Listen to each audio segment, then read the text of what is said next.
everybody. Montana travels to Portland State today, undefeated at 10-0, or today, this week, undefeated at 10-0 in the season.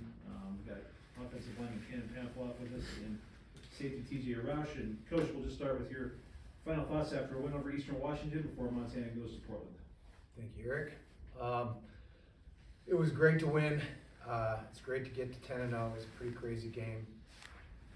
Obviously, that's probably an understatement. But numerous of you guys have used the term complimentary football to me over in the past. And the first part of the game, we were doing that really well, exactly that, flawlessly. And then second, third quarter, we did not do that, and that's why the game got close at the end. So anyway, it's good to win, good to be 10-0, ranked number 2 in the country. Portland State's coming. They have not won a bunch this year. Obviously, that's where they sit, kind of the other side of the coin from us. But this is a huge game for our program and for our team's goals. So this game against Portland State's a huge game for us. We need to understand that. I think it's going to be cool that we're playing downtown again. I've not been there for a while, and I don't think they have either. So I think that's great that they get one game to be played downtown, and they've chosen our game. I think it's a cool venue. So we're excited to get try to go get our 11th win in a row and win this weekend. Questions?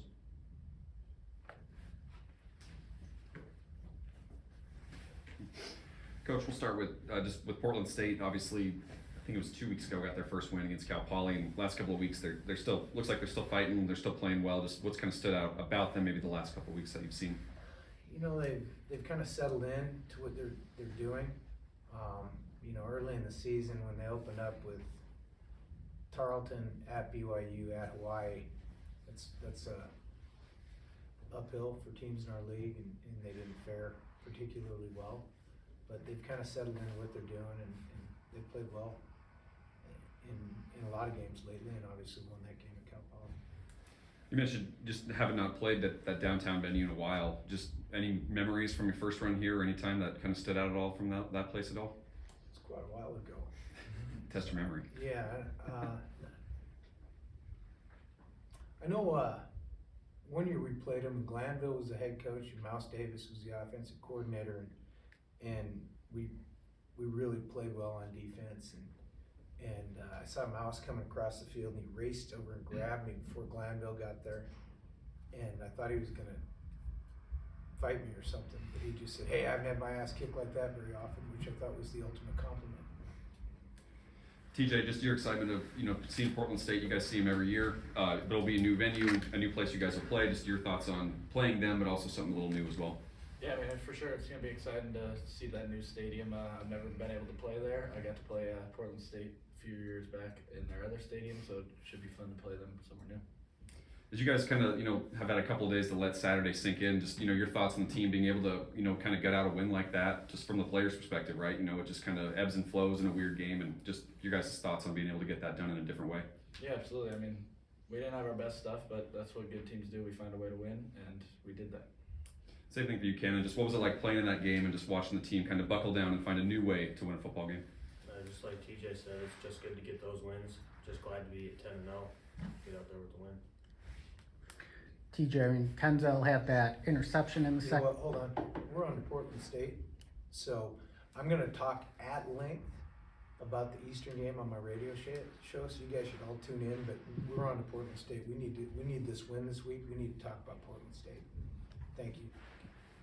You guys are top 3 in the country in intercepting passes and just forcing a ton of turnovers this year. What do you credit that success to on the defensive side there? Yeah, we got a great defense coordinator, great defensive coaches that get us right and ready to go every week. And yeah, we got players that are making plays, and it's absolutely fun to watch and fun to be around. Hey guys, real quick, just lean closer to the microphone so they can hear you now. Thanks. And Cannon, when the defense does get a turnover, you guys have been great about converting those into points afterwards on offense. So just what's the mindset coming out there, and how have you guys been able to find the end zone so often? I mean, they got the ball for us, so for the offense, we got to go score. We owe it to them because they got the ball back for us. It also gives the offense and the whole team a lot of juice when they do that. So, and we just can't let them down. They're our teammates, so every time they get those turnovers as an offense, we just feel like we really got to go down there and score for them. And then Bobby, KLE has really cut down on the interception. Has really cut down on the interception since the second game of the year. So just what do you attribute that to the past couple months? He's not throwing it to their team would be the simple answer. I don't know, he's seeing coverage. You know, I think it comes down to repetition and experience, Frank, to be honest with you. I always like to yell at him for throw it to your own team when they throw it to the other team, but there's probably a little more to it than that.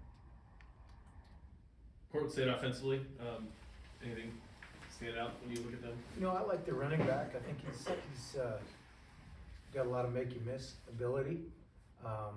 They do a lot of good things schematically in the run game, and then they have the built-in stuff with the boots and the play actions and all that other stuff off of it that's always hard to deal with. Defensively? You know, I like their front. I like the way the front's playing. I think those guys do this, in particular the defensive ends, do a really nice job. And it depends what they're going to play. You know, if they're going to be 3, 4, or 5 down. But I think their defensive line's doing a really good job. And obviously a team that you play every year, so the familiarity with between the two programs, and then obviously with some familiar faces. Yeah, I'm real on the other familiar side. with the special teams coordinator who got the best of me last year. We're going to try to ensure that doesn't happen. TJ, just you guys have been pretty good in this spot, right? The game before the last game of the year. What do you attribute that in your career to being very prepared for what I think a lot of people might call a trap game? Yeah, I mean, our mindset every week is to go 1-0, and we focus on the week at hand, and we don't look forward to a game in the future. So I think that emphasis is really what helps us keep on continuing to win these games. Ken, maybe just the same thing for you. Yeah, when you look weeks ahead or games ahead, that's when they do become trap games. So you really just gotta focus on winning the current week and winning the task at hand. Ken, you've been playing O-line with a lot of these guys for a while now, and you guys, continue to improve. Just how has that kind of helped you guys as a unit? It's been great. I mean, we've already, coming into the season, we had quite a bit of senior leadership on this O-line. So it's just been really great to see the group improve as a unit. Especially I think in pass pro we've done a lot better. But yeah, I've just been playing with these guys for years now, and it's just really great to see us improve as a unit. Coaches across the league talk about Coach Barnum and his creativity and some of the stuff. Sometimes he'll throw some formations at you that you've never seen before. Are you expecting similar things on Saturday? I am. Historically, they've done a lot of that. They do different things they go everything from 5 wides to extra offensive linemen in the game. So we don't know what they're going to do. They've had some injury at tight end, so it's probably restricted a bit the multiple tight end packages, and that's what the breakdown is. But they'll have some stuff for us. I mean, I don't know, maybe it'll be extra offensive linemen, but they'll have some stuff for us. Is there something that characterizes Bruce Barnum's teams over the years that's a common thread? I don't know. I think, they always, it's sort of what you just said a minute ago, they always have some wrinkles in the run game that give you problems. And then back to Frank's question or Kyle's was, they'll have play action and bootleg stuff off of that, which I think offensively is something that's always characterized them. What have you thought is the overall job that Barney's done there at Portland State over the years? That is not for me to answer. Other than it's just great, love the guy. I think all the coaches in this league do an awesome job, and he does. I will answer that. He does a great job. I mean, he's got a great attitude. He's got great demeanor for Portland and Portland State. When they hired him, I didn't think they were going to do that. I'm glad they did, because it's been good for Portland State. There, I did answer.